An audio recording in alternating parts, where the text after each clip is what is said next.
Yehi Ratzon, Parshat Vayigash, the learning should be the Refuat, Kol HaCholim, Tanya Bar Hoda Margalit, Yosef Yair Ben Aviv Chava, Rav Sivan Ben Sima, B'tor Kol Shach Chulei Israel. I'm really sorry that I'm making the video while I'm driving, but it's really hard to find time because we've been traveling around America, finding all the next leaders of Am Yisrael. So the interesting thing about the beginning of Parshat Vayigash is that we get to one of the most dramatic moments of history. We know that Yehuda knows that if he returns back without Binyamin, the story is over. We know that the brothers are all falling apart. And at that moment of history, Yehuda, who's going to end up being the biggest leader in the future of the Jewish people, has to make a decision. And the decision he needs to make is how is he going to convince Yosef to, without knowing that it's Yosef, to make sure that this story ends well. To make sure that it's like a Disney movie, that it ends off with a happy end and not like one of these terrible pay it forward movies that they end with a sad scene.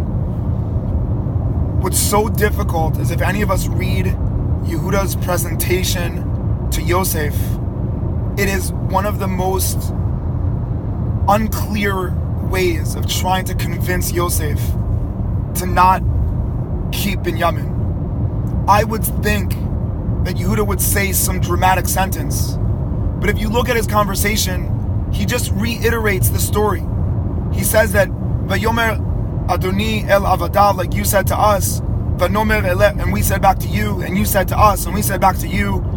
And so we look at Yehuda and we say to him, I don't get it. What are you doing? You're just telling Yosef what he knows already. He asked this question, you guys said this, you said this, he said this. That's how you're going to convince him to make the dramatic moment become a happy end?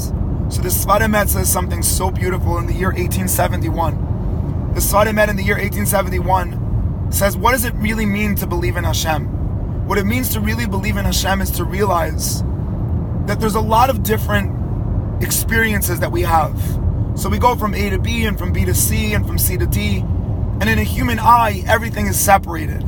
Everything is not linked to each other. It's different branches, different experiences. I've been, Baruch Hashem, having a lot of conversations with students, and they believe that there's academic studies and religious studies and everything is separated. What is Yehuda saying that it really means to believe in Hashem is that all the different conversations that might have seemed separated, at the end of the day when you believe in Hashem, they all become one story.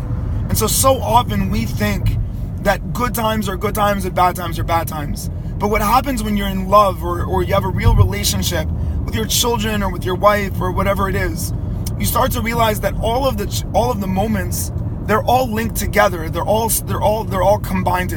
Says the Sfat Emet, what was Yehuda doing when he went to Yosef? He was saying to him, listen, the whole back and forth experiences that might have seemed not linked together, they were all coming from one root. Yeah, externally they were different experiences, but internally they were all coming from the same place. And the moment that internally it's all linked together, then immediately Yosef says to him, here's Binyamin. Because the only way to change the story of selling Yosef was to understand something so important. When we sold Yosef, we viewed it as a story of something that's separated.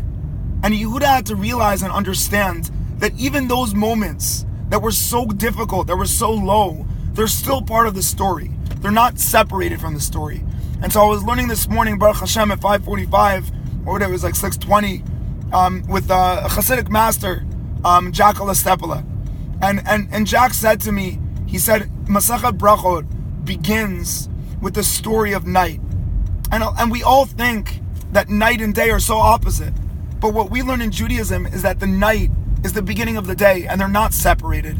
And the only way to change the Yosef story is to understand and really realize that even those moments that seem removed, they're all linked together. And once they're linked together, then we feel that we're not lost when things are broken. So my bracha entering into this Shabbat for all of Am Yisrael is that we're able to realize that all of us have different experiences, and all of us look different, and all of us think different.